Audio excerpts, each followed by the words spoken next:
Bonjour les amis et bienvenue encore une fois sur votre chaîne Étoile éducative. Dans la vidéo d'aujourd'hui, on va voir la leçon de lecture et de compréhension.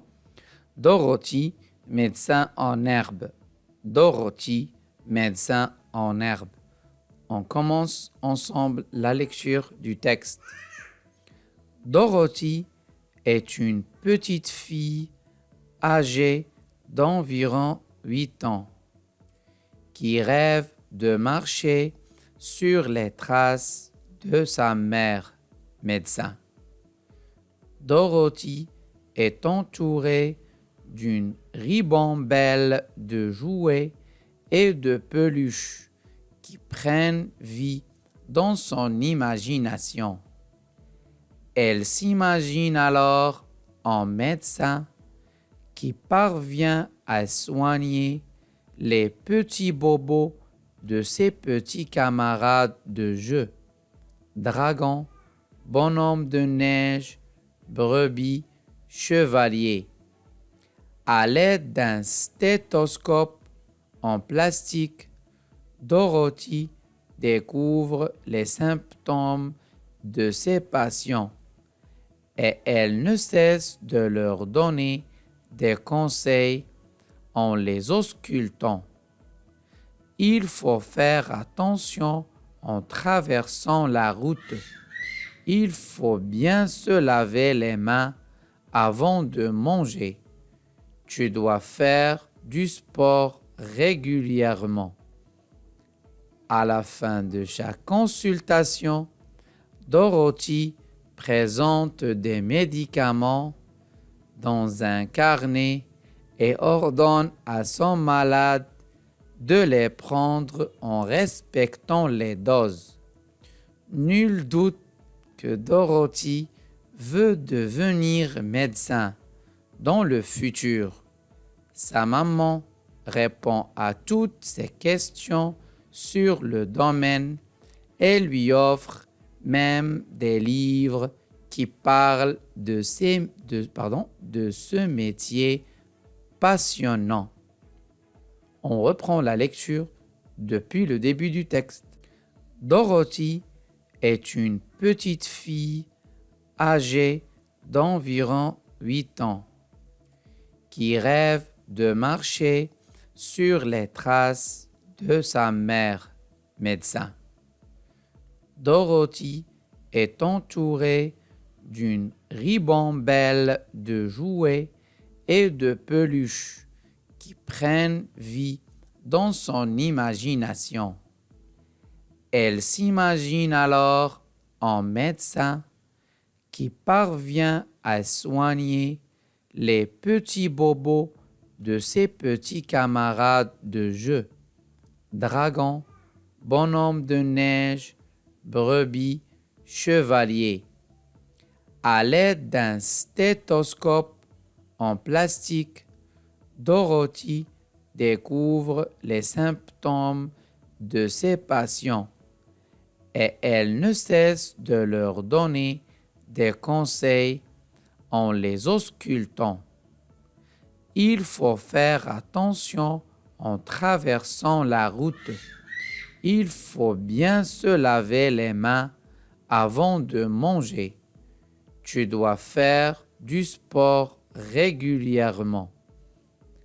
À la fin de chaque consultation, Dorothy présente des médicaments dans un carnet et ordonne à son malade de les prendre en respectant les doses.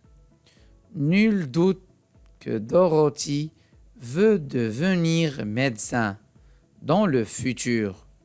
Sa maman répond à toutes ses questions sur le domaine et lui offre même des livres qui parlent de ce métier passionnant. On répond ensemble aux questions de compréhension avec Sahar. Première question. Qui est le personnage principal de l'histoire? Qui est le personnage principal de l'histoire? Comment elle s'appelle? Dorothy. Dorothy est le personnage principal de l'histoire. Il s'appelle Dorothy. Dorothy. Très bien. Deuxième question. Quel âge a-t-elle? Quel âge a-t-elle? Dorothy a environ 8 ans. Dorothy A environ 8 ans. Très bien. Pourquoi utilise-t-elle un stéthoscope? Pourquoi utilise-t-elle un stéthoscope? C'est quoi le stéthoscope? C'est cet outil-là utilisé par le médecin. Elle l'utilise pour ausculter les patients. Pour ausculter ses patients. Ces patients, ce sont des jouets. Donc, il ausculte ses patients. Elle examine ses patients avec un stéthoscope. Le stéthoscope, c'est un outil utilisé par le médecin. Que soigne-t-elle? Que soigne-t-elle? Elle soigne ses patients. Il joue avec les jouets qui imaginent qu'ils sont des patients. Il soigne ses jouets, ses peluches, un bonhomme de neige, etc. Il soigne ses jouets qu'elle imagine qu'ils sont des patients. Cinquième question. Quel conseil donne-t-elle à ses malades? Quel conseil donne-t-elle à ses malades? En examinant ses malades, il lui donne des conseils. Par exemple, il faut faire attention en traversant la route. Il faut bien se laver les mains avant de manger. Tu dois faire du sport régulièrement. Ce sont les conseils qu'elle donne à ses malades ou à ses patients. Sixième question, pourquoi la petite fille veut-elle devenir médecin? Pourquoi la petite fille veut-elle devenir médecin? Donc, dans le texte, on a vu que Dorothy est passionnée par le métier de médecin. Elle joue avec ses jouets comme si elle est médecin.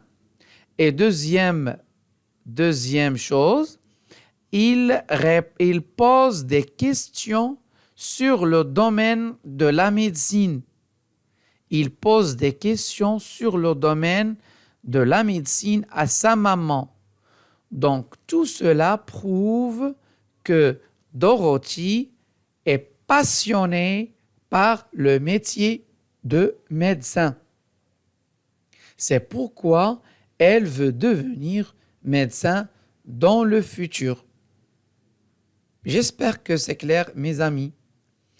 J'enrichis mon capital lexical. J'enrichis mon capital lexical. Trouve dans le texte tous les mots en rapport avec le métier de médecin. Trouve dans le texte tous les mots en rapport avec le médecin. Avec le métier, par exemple, avec le métier de médecin. Alors, on a médecin, on a soigné, on a bobo. Ce sont des bobos, alors c'est des petits mal, des petites douleurs insignifiantes.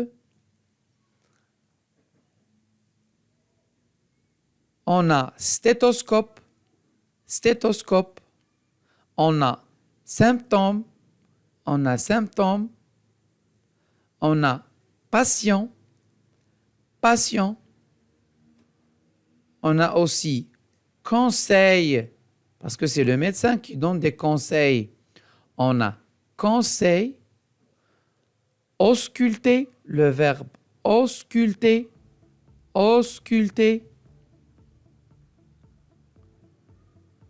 On a consultation. C'est le médecin qui fait des consultations. On a prescrire. Prescrire, c'est le médecin qui prescrit des médicaments. On a médicament, médicament. On a malade, malade. On a aussi dose, dose. Et puis, bien sûr, médecin. C'est bon, je pense que ce sont tous les mots en relation avec le métier de médecin. Deuxième question, un médecin utilise souvent un stéthoscope. Connais-tu d'autres outils?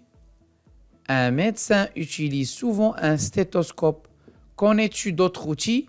On va voir en détail les outils de travail du médecin. Dans le texte, on a vu le stéthoscope. Il permet d'écouter les battements du cœur. Le stéthoscope, il permet d'écouter les battements du cœur. Le médecin utilise aussi le tensiomètre. Répète ça. Le tensiomètre. Le tensiomètre. Le tensiomètre peut être électronique. Il permet de mesurer la tension du patient. On le place au-dessus du coude et au niveau du poignet. C'est le tensiomètre. Il permet de mesurer la tension du patient. Le médecin utilise aussi des seringues. Des seringues. Des seringues. Des seringues. Très bien. Elles servent pour faire des injections. Elles servent pour faire des injections. Il utilise aussi des vaccins. Des vaccins. Ils permettent de créer une réaction immunitaire. C'est pour protéger les petits et les grands contre les maladies contagieuses. Il y a aussi le thermomètre. Le médecin utilise aussi le thermomètre. C'est un appareil qui permet de mesurer et d'afficher la valeur de la température. Le thermomètre, répète ça. Hein? Le thermomètre. Le thermomètre. Très bien. Abaisse-langue. Abaisse-langue. C'est un instrument en forme de palette servant à abaiser la langue pour l'examen de la bouche et de la gorge. Lorsqu'on attrape des angines, le médecin utilise des abaisse-langues pour examiner nos angines et notre gorge. Il y a aussi des pansements. Le médecin utilise aussi des pansements. Pansement. C'est un dispositif de protection permettant de couvrir une plaie située dans la peau.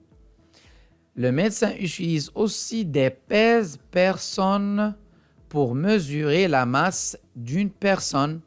Ce sont les différents outils qu'utilise le médecin dans son métier. Troisième question. Quel est le synonyme de malade? Quel est le synonyme de malade? Le synonyme de malade, c'est patient. Patient. C'est écrit dans le texte. Patient, c'est le synonyme de malade. Sahar répète. Patient. Patient. C'est le synonyme de malade. C'est le synonyme de malade. Très bien, Sahar. Emploie le mot médecin dans une phrase. Emploie le mot médecin dans une phrase. On pourra dire le médecin examine ses patients avec un stéthoscope. Le médecin examine ses malades avec un stéthoscope. Encore une autre phrase, le médecin prescrit des médicaments aux patients. Le médecin prescrit des médicaments aux patients ou aux malades. Troisième phrase, on pourra dire le médecin donne des conseils à ses patients. Le médecin donne des conseils à ses patients. Ce sont des exemples de phrases qu'on peut rédiger avec le mot médecin. Je lis avec fluidité. Je lis avec fluidité. Lis attentivement le deuxième paragraphe du texte. Lis les phrases entre guillemets avec un ton différent. Alors, à l'aide d'un stéthoscope en plastique, Dorothy découvre les symptômes de ses patients. Elle ne cesse de leur donner des conseils en les auscultant. Il faut faire attention en traversant la route. Il faut faire attention en traversant la route. Il faut bien se laver les mains avant de manger. Il faut bien se laver les mains avant de manger. Tu dois faire du sport régulièrement. Tu dois faire du sport régulièrement. Là, on a lu les phrases entre guillemets avec un ton différent. C'est comme si c'est le médecin qui parle à ses patients. D'accord? À la fin de chaque consultation, Dorothy prescrit des médicaments dans un carnet et ordonne à son malade de les prendre en respectant les doses. Très bien. On passe au dernier exercice de virelangue. Répète le virelangue suivant 3 fois. Serge cherche à changer son siège. Serge cherche à changer son siège. Serge cherche à changer son siège. Et pour finir, il suffit de copier et de les lire 3 fois sans erreur. Ici s'achève la vidéo d'aujourd'hui. On vous donne rendez-vous dans une prochaine leçon. À très bientôt.